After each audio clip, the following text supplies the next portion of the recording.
Gary, a win today, which was probably to be expected given the positions in the league, but challenges of a different nature from the rest of the season, really, and keeping concentration up, particularly 30-0 up at half time. Yeah.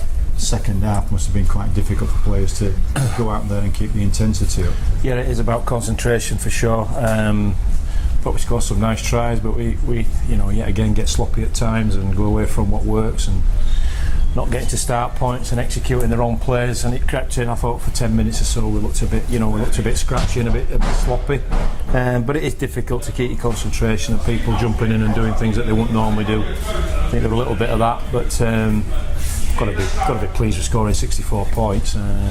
Disappointed with their try. I thought we could have done a little bit better there, but got to be pleased with the way we executed some of the stuff. But everything's building towards London now, because we know we're going to have a much tougher challenge ahead of us when we play London here.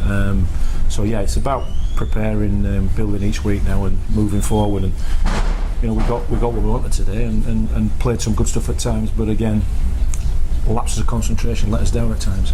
And timing, some passes that go close to a player but just a knock on or just slightly behind a player in the chest and things. And I think we're just a bit guilty of overplaying with them. I think there were times when we probably took a few wrong options and maybe hitting the lead run instead of trying to go out on the back all the time. It was a bit predictable, but yeah, the time was a little bit off.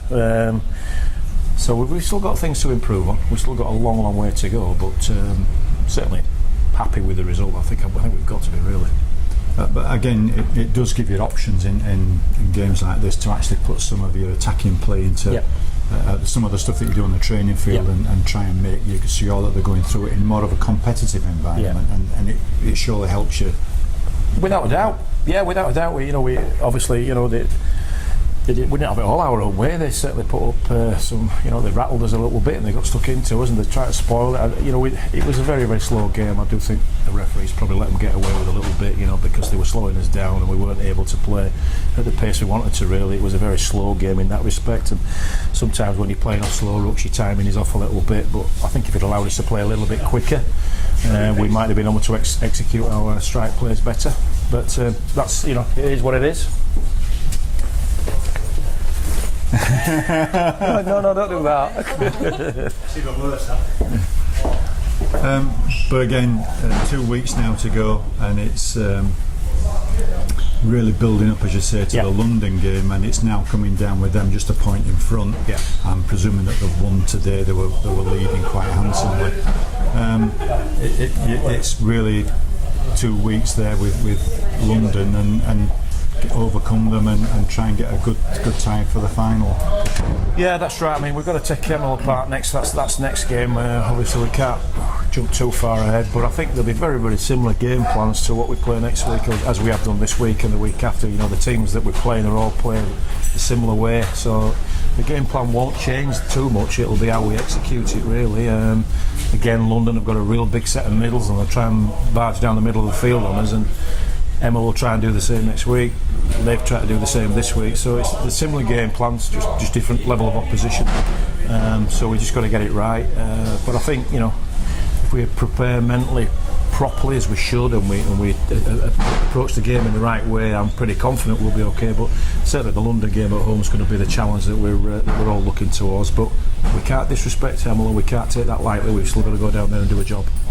The squad that you've been putting out is getting reasonably settled in a lot of positions. Does that start to help you now as you're going through and to prepare for a bigger game like the London one? I think so. Hemel? Yeah, I think so. Obviously, consistency is a key thing. We did say in these 7 games, that we'd give everybody an opportunity to play. Most people have. I think there's only one player that's not had a chance to play, but he's injured. But I think everybody's had an opportunity to show what they're about. So we also said that moving towards the final, the last 2 or 3 games of the season, we will be looking to pick a more settled side. So I think that's what we'll be doing. I think we probably know what our strongest 17 is now, or there or thereabouts, give or take 1 or 2 positions. But it's finding its own level, and we know now, I think, what our best team is, and we'll be picking that week in, week out, ready for the final, to make sure we do have that level of consistency going into that. I've got 2 players that have re-signed for next season. How's team building going for that? Yeah, delighted that we've got Joe Sanderson and Lewis Reed signed up. We're we're looking at the shape of the squad now and where we need to improve, and we've got a couple of people that we're talking to that from outside the squad. So the way we're approaching it is keeping what we consider to be the better performers, or those that have got some development and some talent and some scope going forward, and then looking where we need to improve. So we're quite the way down the line with that on a couple of players, and hopefully we'll be able to make some announcement over the coming weeks. Good. York have seemed to have put a marker down with a signing that they made this week in Ben Cockayne. So again, there's going to be some intensity in the division next year. Yeah.